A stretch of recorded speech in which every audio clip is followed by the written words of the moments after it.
heart of England, there's a secret passion.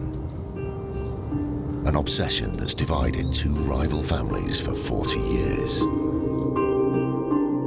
The Wainmans are from Yorkshire, and the Smiths from Lancashire.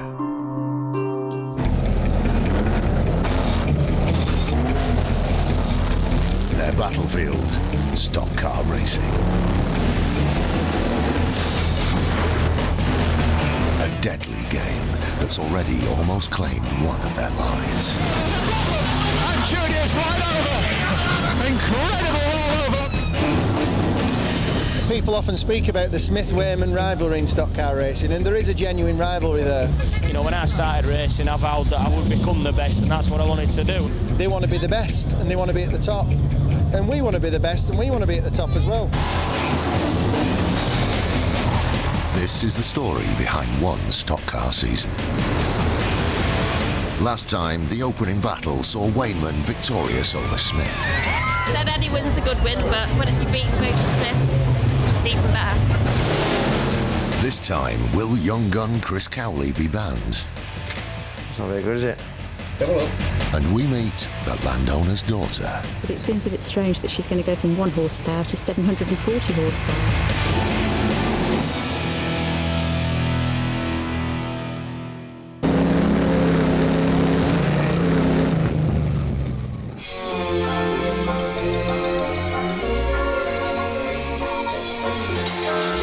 Stock car racing's underdogs, hairdresser Rob Cowley and his son Chris, are fixing damage after a disastrous opening to the season. How you feeling now, anyway? Sore. At Skegness, Rob's dreams of glory were shunted into oblivion.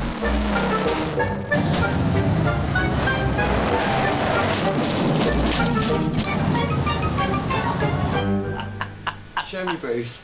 I'm going to get a reputation. You'll love this. There. It goes right down there. That's nice. Rather you than me. I'll tell you that for nothing. That is sore. That is so sore. In Lancashire, Andy Smith also lost to his arch-rival Frankie Wainman Jr. But he's investing in a secret strategy this season, a new car. Everybody's raising the bar all the time. You know, my competition's getting faster. So we built this new car in the hope of being faster. This new tarmac car I've got here has got a step chassis, but the rule book says you mustn't do any cuts in them chassis legs from the front of the roll cage where it meets the chassis down here to the radiator, which is underneath the bonnet. So between that point and that point, you mustn't cut the chassis leg. It's illegal. Well, my chassis leg's cut just back from that point, so there's no problem with it. In motorsport, innovation rarely comes without controversy. Frankie Wainman Jr. has his own opinion about his old enemy's new car. The last one Andy built's a little bit suspect at the minute, whether it's actually legal or not, but from what I can understand, he's cut his chassis leg and offset his engine. I did one exactly the same 17 years ago, which got banned immediately.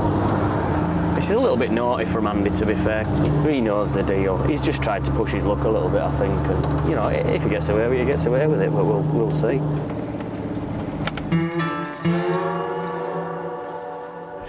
Chris Cowley is also sporting a racing injury. He's trying to keep up with Dad. You don't call that a bruise? And I went in harder than you as well. Yeah, that's a love bite. I don't know about a bruise. No, I should be so lucky.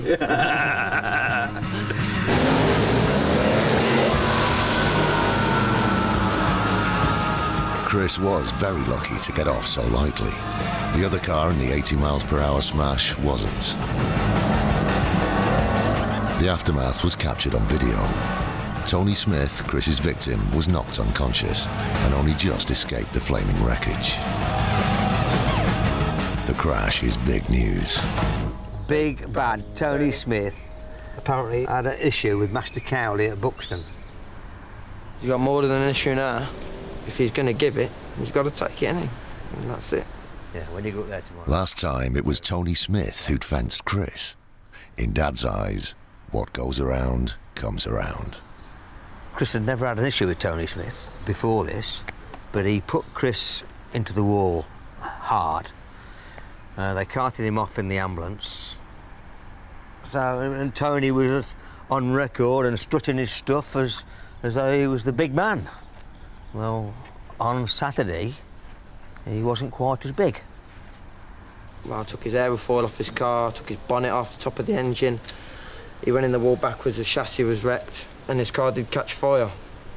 You know, I didn't get a satisfaction from that. But I'm not going to go up to him and go, Tony, I'm sorry.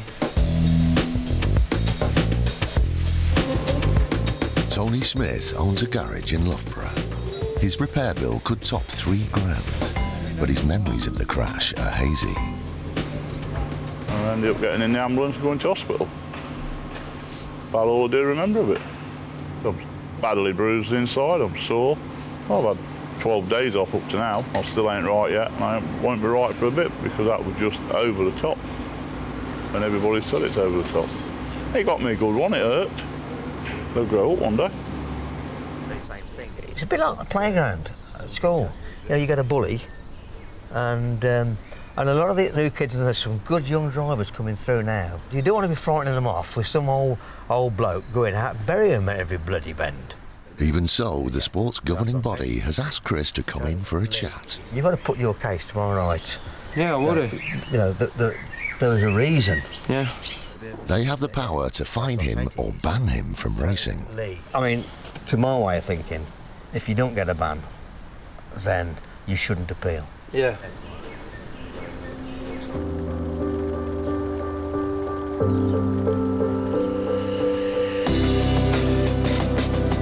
Formula One stock car racing welcomes drivers from all backgrounds and budgets. 16-year-old Georgia Neachell is the daughter of an East Midlands landowner. This is Maisie. She's a 13-year-old Dutch warm-blood show jumping horse. I've had her for about a year now. Success in the show jumping ring has fueled a desire to compete in the stock car arena. I guess I'm pretty lucky really, just doing what I want to do at the minute. Like, I've got the horses and I've got the racing. I like to do as and when I please, but I don't know if it's always going to be that easy. Mum Jane is worried that she may be riding for a fall in the brutal world of F1 stock cars. Don't actually think it is a girls' sport, but when you do something for two of your kids and the other one wants to do it, then who am I to say, well, no, you're not? If she wants to do it long term, then that's fine. She can, you know, she can have a car, she can have her own car, and we'll support her in whatever she wants to do. But it seems a bit strange that she's going to go from 1 horsepower to 740 horsepower. Georgia's older brothers have a stable of stock cars. James has offered to lend her one. This is the car I'll be racing. This is James's tarmac car. This is my aerofoil. It's got my name on it. James has been alright, actually, about me using his car. He hasn't given me any warnings yet as to, like, not crash it or anything, so... I've only raced it once this year. I put a load of work into it to get it ready. But hopefully she doesn't wreck it too badly.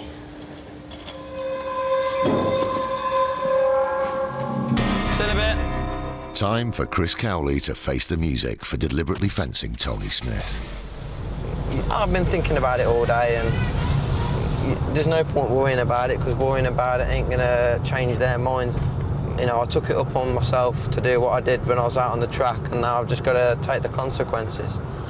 And the worst case scenario is they're going to be probably a year's ban. But fingers crossed that won't happen. Young Cowley will be judged and juried by a disciplinary committee of his stock car peers. The venue, a haullier's yard near Derby. So that's where they're coming into corner? Yeah. Tony's making for the corner. Chris has already made contact with Tony. Spun it round and... Yeah.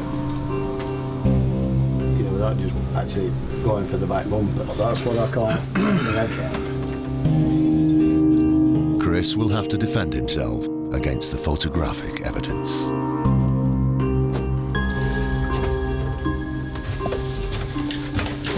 No worries, mate.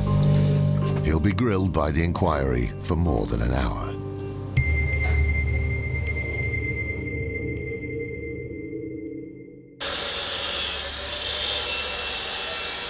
In Rochdale, word has got back to Team Smith that the legality of Andy's new car is being questioned. Somebody's obviously been telling Brisca that it's going to ruin the job or something, I don't know. No wonder that could be. Cecil, the chief mechanic, has no doubt who's to blame. That little from Yorkshire, Wainmans. It all revolves around one man, this sport. That's the problem with it, to put it bluntly. Thought we didn't have any steel for bumpers. I've ordered some steel today. If it weren't for Andrew and his brother, then the sport would be in a sorry state because there's nobody else who'd be able to beat Frank. I've just started to have a little bit of success recently. Yeah, I'm sorry if other drivers can't keep up with me on speed. You know, that's up to them to sort their cars out and get faster. You know, I mean, obviously I'm a little bit narked about all this stuff that's going on. I feel a lot of it's personal, and it's bang out of order.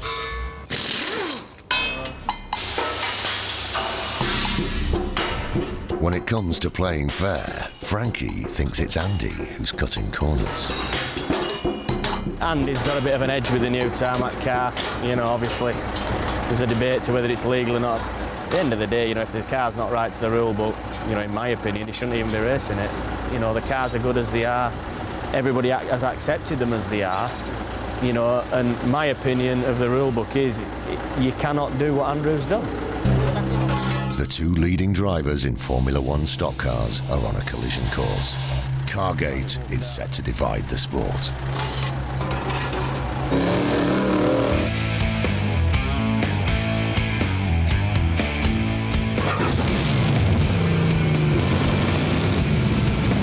James and Ed Neachell have booked a practice session to put their 16-year-old sister, Georgia, through her paces.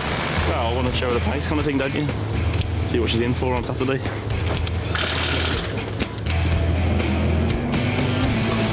In 2 days' time, Georgia will be racing this homemade car against 31 hardened drivers. She's going quite well. Yeah, she could just do with hitting a little bit harder, I think.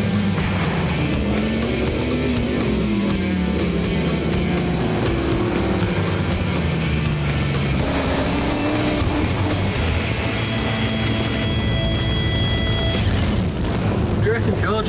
Yeah, it's fast. Yeah. I'm really hot now and out of breath. Oh, so do you want to jump out for a second? Yeah. I kind of forgot that it was my little sister. On Saturday when we're here racing for real, it's not going to be anyone else's little sister, is it? It's just another car to pass. That's good. It's fast. In Nuneaton, the verdict of the disciplinary committee is waiting for Chris Cowley to get home from work. See what this says. Following an incident at Northampton on May 16th, 2009, you were called to the disciplinary hearing where you were charged with a Category A offence, namely deliberate fencing. After reviewing the incident, the panel found that the case was proven and issued a penalty. The panel decided that your licence should be withdrawn for 12 months, with 10 of those months suspended. The panel also fined you £100, which must be paid before you can race. Chris has been banned immediately for 2 months, but any further bad behaviour and he'll not race for a whole year. It's not very good, is it? Have a look. Because he's going to think that every time he hits somebody now, going to hold him back in his racing, really, isn't it? No, it won't. It's not going to stop me. I know where they're coming from and I know what they're saying, but it don't seem very bloody fair. No, when you consider that you weren't actually the instigator, were you? No. It is strongly recommended that you cease your ongoing tit-for-tat with Tony Smith. But I mean, it's a contact sport. He put me in an ambulance, so I put him back in an ambulance. It's not tit-for-tat. He did me, so I did him back.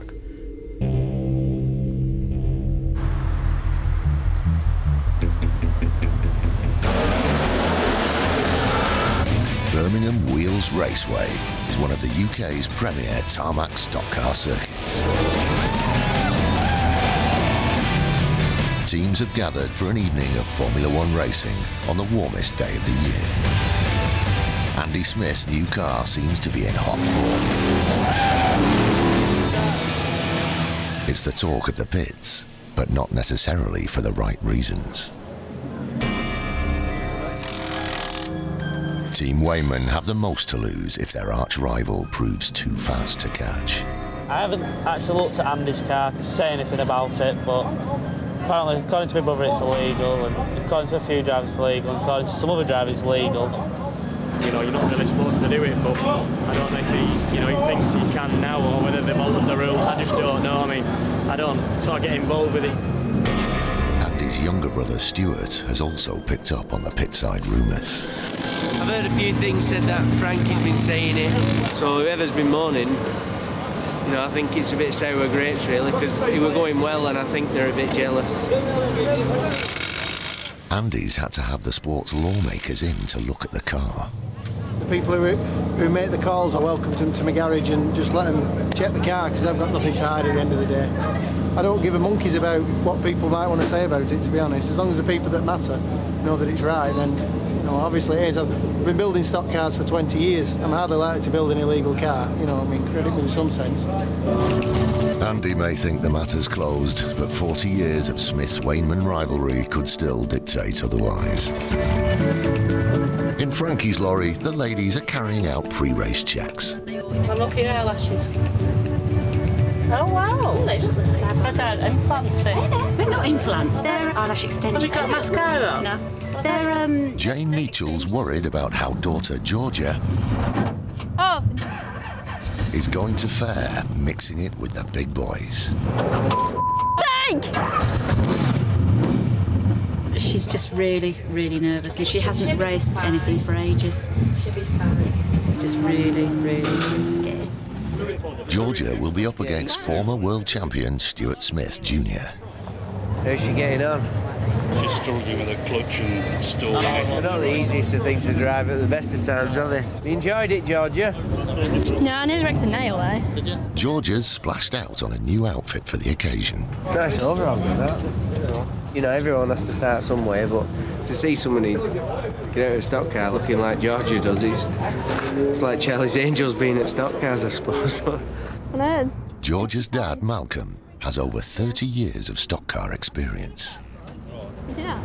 Try and control yourself while you wait through. Best of luck.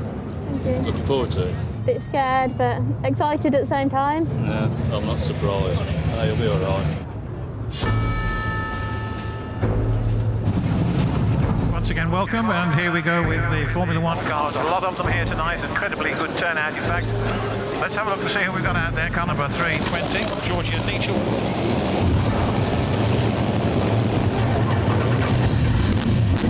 Well, that'd be interesting to see how she gets on.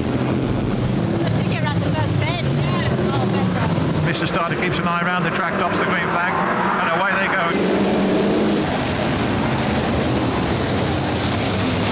Lots of cars out there, the bumpers already going in. Lots and lots of grunt, lots and lots of raw power as the Formula One stock cars circulate the Birmingham Oval at a tremendous rate.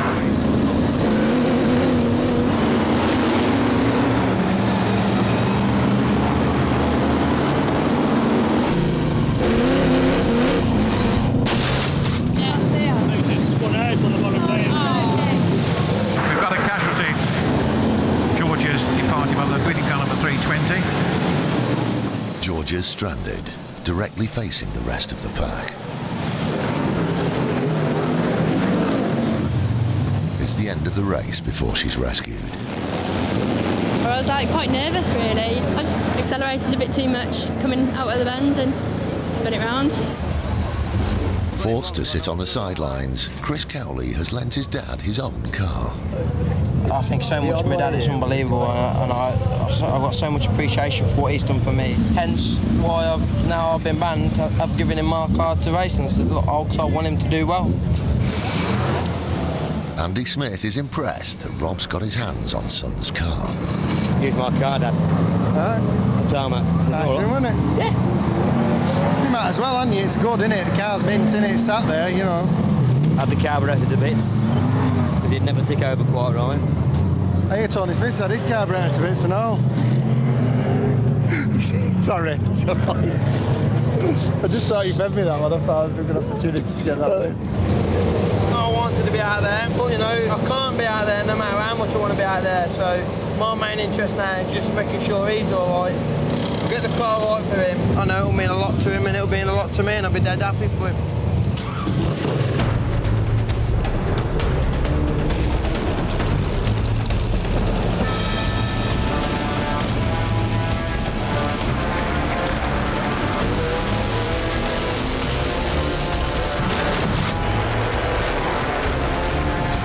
Rob fails to get the best out of Chris's car. Without me being in there, I can't exactly see what it's doing and why it's doing it. I mean, I don't know if it's him or if it's the car. I mean, it's hard to judge, but it doesn't look very good at all.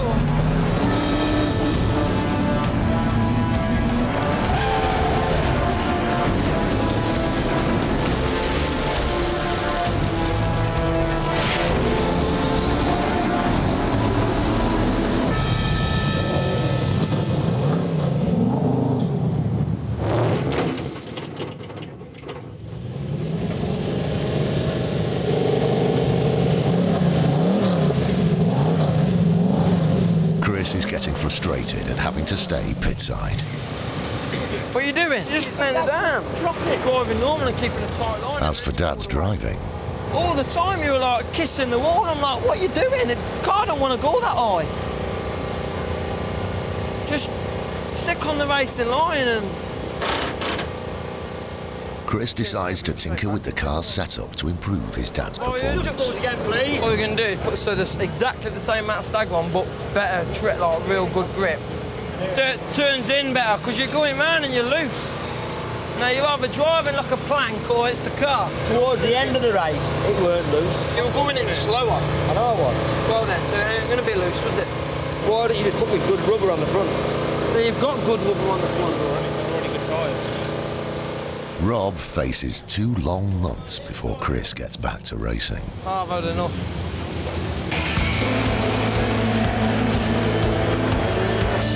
Next up on track is 17-year-old Danny Wainman.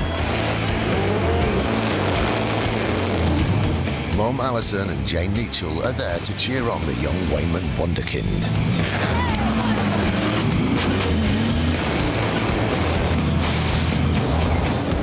Danny scraps like a stock car veteran, only to find himself the meat in a stock car sandwich.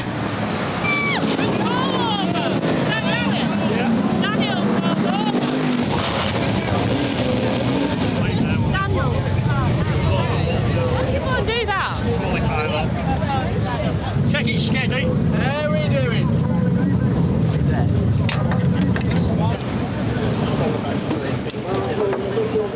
I'll knock you down now. What a knob. Honest to God. I'm not having a new wing. He knows how much money they cost. What's it like? That's my new £400 crop. Gone. Jane, I can't come shopping with you next week. Again. It's the last chance saloon for Georgia Neachell.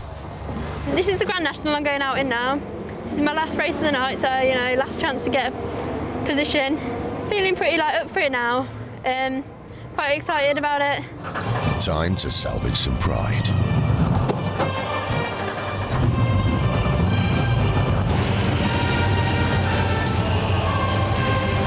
As a novice, Georgia starts right at the front of the Grand National. Breathing down her neck are 31 hardened veterans. At the back, the 2 best drivers in the world, arch rivals Frankie Wainman Jr. and Andy Smith in his new super-fast car. The big field of cars for this, the last event of the evening here at Birmingham Wheels, which has been an exciting one to say the least. And away they go again. The power comes on the big 7-litre V8 engines. Georgia Neachell still in 4th place at car number 320. Georgia's holding her own against the big boys. She's on the pace, still comfortably ahead of Frankie Wainman Jr., who's storming through the field. Come on, Frankie! world champion Andy Smith is smashed out of contention. Andrew Smith making a bit of a pig's ear of that. As he rejoins the fray, Georgia, breaking hard for the corner, just misses him. She's battling with the best of them. I don't know why I do this, you know. My stomach's just round and round and round. It's like a washing machine. Then, every mother's worst nightmare.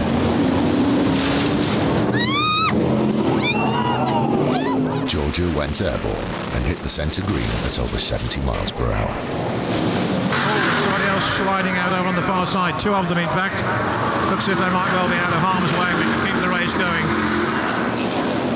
The race carries on regardless. Junior Webb crossing the line in first place. Frankie Wainman takes the Grand National.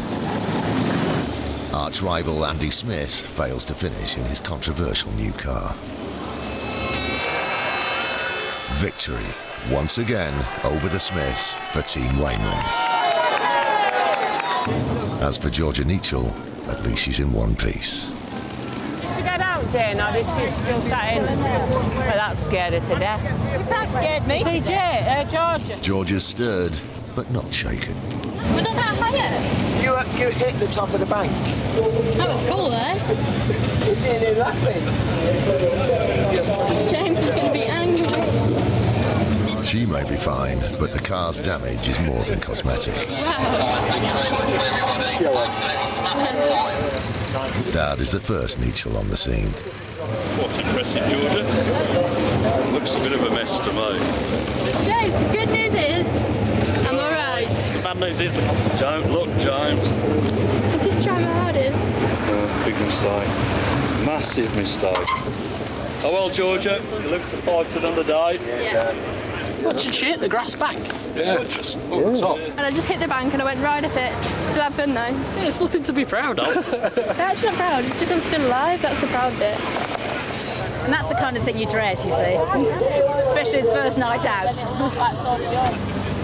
Yeah, I'm alright. The car's a bit knackered. Still have fun, though. Yeah, I really enjoyed myself. You know, I was worried for her, but I think she surprised a few people by, well, finishing a race, having a good shunt and still being alright, showing that she's man enough, so to speak. But that's not the end of the story. Frankie Wainman was in for a nasty surprise. Disqualification. We've been altering the car all night and it's just failed away in after the race, so unfortunately the left side weight was over by 0.1%, which is all it needs. For the Smiths, every cloud has a silver lining. The gap between the two rivals is now closer than ever. Next time, Cowley's back. This is where I belong. Not at work, in a stock car, racing around a track. But for how long? 30. Get banned again, that lad. The row over the Smiths' new car just gets worse. Young Frank, he stirred everything up and he's been moaning and moaning. I'm hoping Frankie, I think, well, drill him like he did last year. And it all comes to a brutal head at the European Championship.